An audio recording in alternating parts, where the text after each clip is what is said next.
How's it going, guys? Hope you guys are doing good. Market's going crazy. A lot of stuff happening. Big thing on everyone's mind is the banks blowing up.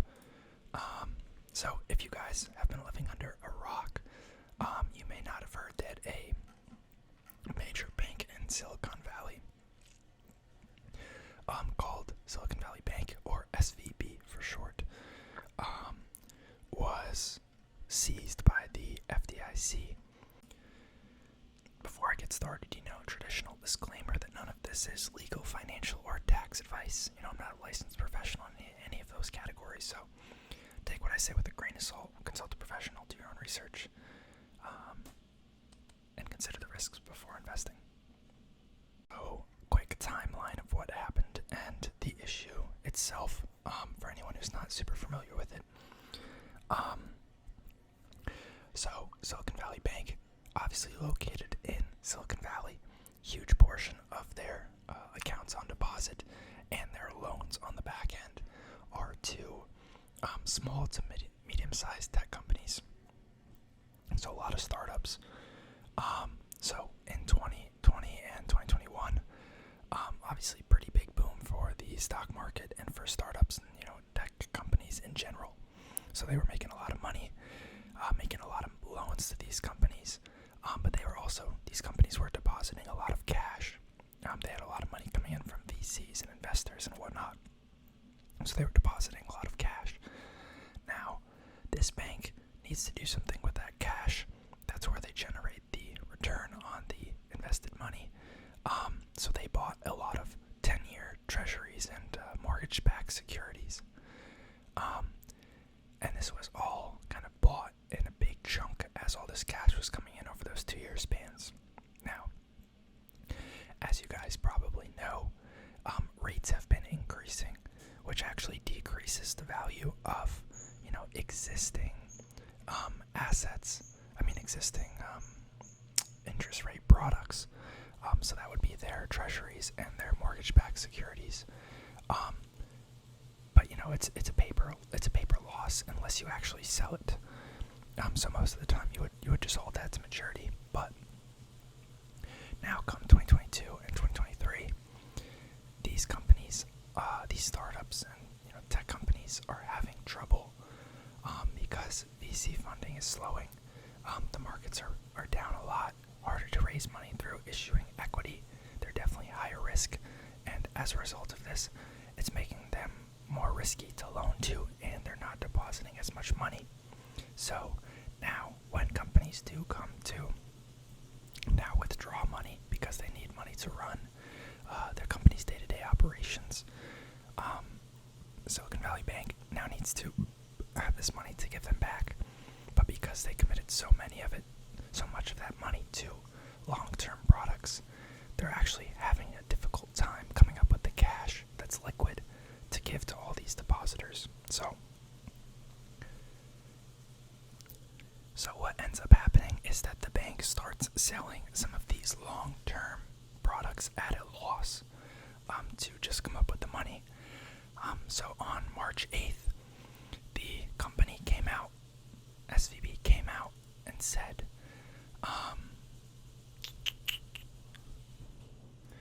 in a letter to shareholders as well as in a presentation,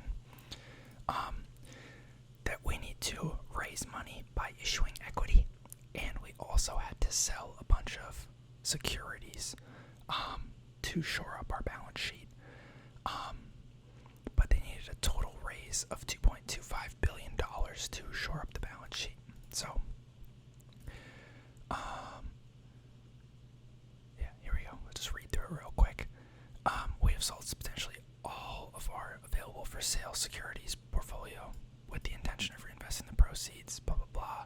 Commenced an underwritten public offering seeking to raise $1.75 billion between common equity and mandatory convertible preferred shares, blah, blah, blah, for a total raise of $2.25 billion. So this happens. Everyone gets a little worried. They're like, why don't you have enough money in what you're holding to kind of pay up investors? You need billions to shore up the balance sheet. What's going on here?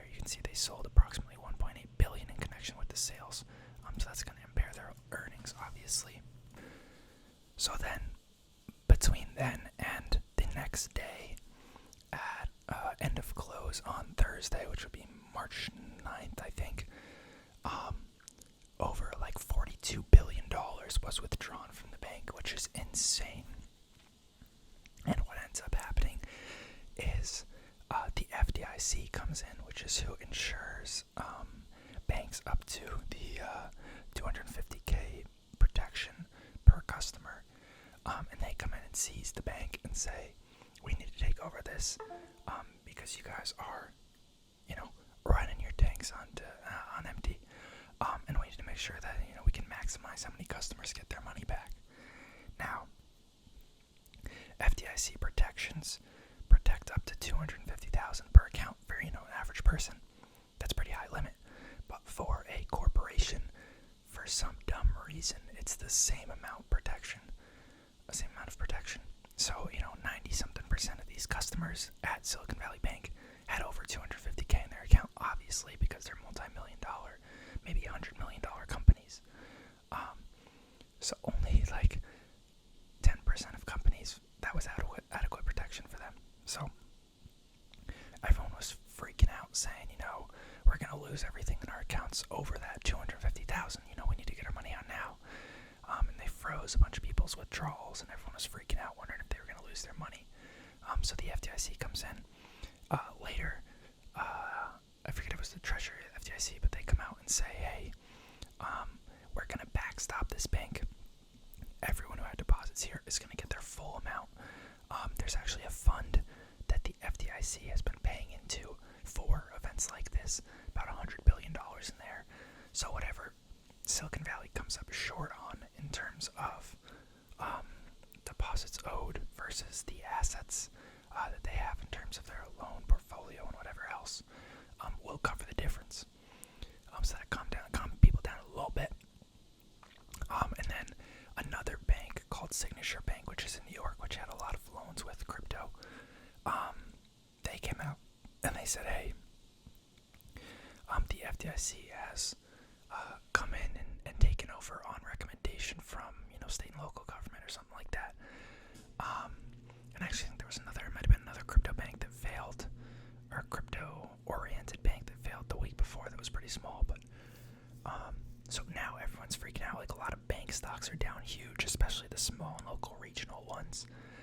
People aren't too worried about big ones like Bank of America, JP Morgan, Capital One, Schwab. Those are still getting hit, but they're not getting hit anywhere near as much as like First Republic, or like KeyBank. Like, a lot of those smaller regional names are being hit crazy hard because the equity might get wiped out. Because equity are the last people to get their money. So if the bank goes under, they're going to try and give money to depositors, and then people who have debt with the company, and then equity is last to get their money. So there's probably not going to be much left, if at all, for equity for SVB shareholders. And it was a top 20 bank before. I think it had a market cap of like, I don't know, 20 billion or something like that. So everyone's, wants to get out of equity in these banks. So yeah, I was looking at a couple. I ended up buying a little bit of Ally Bank, which is an online bank that I'm a pretty big fan of, this morning in pre-market, and then it kind of recovered throughout the day, as with a lot of other banks. I made like 5% return, and then sold out of it. But it was a little risky, and I was kind of just playing around, because I was at hunch. Overall, I don't really do those types of things, but so yeah. So now, I just wanted to show you guys this slide in SVB's mid-quarter update presentation, because there's a lot of talk now around, what banks should be allowed to invest in. Banks are supposed to be safe. You're not supposed to have to worry about whether or not your money's going to get lost. So a lot of people are arguing that this section in the bottom right here, growth stage and early stage, which make up a decent segment, a decent portion of their portfolio, should not be allowed to be held by banks. This should be things like private equity and other ventures. that are a little more, risk on. 6% of growth stage loans to mid-stage and later stage innovation companies with over 5 million in revenues. That's still pretty risky. And then especially these bottom ones, these early stage loans to companies with $0 to $5 million in revenues. Because what ends up happening is not only are the loans risky, but you're loaning to the same people who are funding your bank. So if they have an issue, it's going to hit you twice as hard because they're not going to be depositing money anymore. In fact, they may be withdrawing it. And they're also, maybe having issues with their loans on the back end and becoming riskier lendees. So, a lot of people are arguing that that should not be something that a bank should be allowed to invest in. There are also a lot of this kind of unrelated, but a lot of issues with companies in the Bay Area not being able to make payroll. So a lot of banks that use Silicon Valley Bank that had their money frozen can't make payroll for, this pay cycle because their money's been frozen. So that has a lot of implications for, where are those customers going to spend money, the people who would have gotten paid, and, are they now going to, skip certain purchases or, have to miss a mortgage payment or something. People could really be relying on that company. And there's a lot of even payroll companies that use SVB. So if a payroll company has funds that are, in escrow, ready to be paid out to a company on the other side of the country, even companies that aren't directly in the area could get affected. So, big mess. I think it's probably good that they came in and backstopped it. I think that the people in charge of this probably won't see that much punishment because technically they didn't break the law. They just made dumb business decisions, but it was within legal limits. I do think that they should change what's allowed in terms of, banking investments.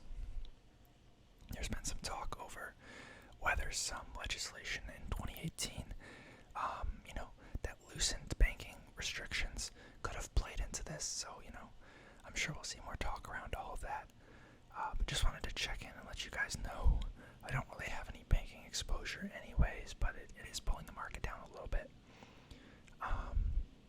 But yeah, I'm gonna make a update on the dividend portfolio as well.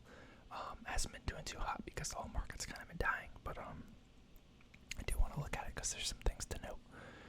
But other than that, appreciate it. See y'all next time. Let me know what you think. What's going on?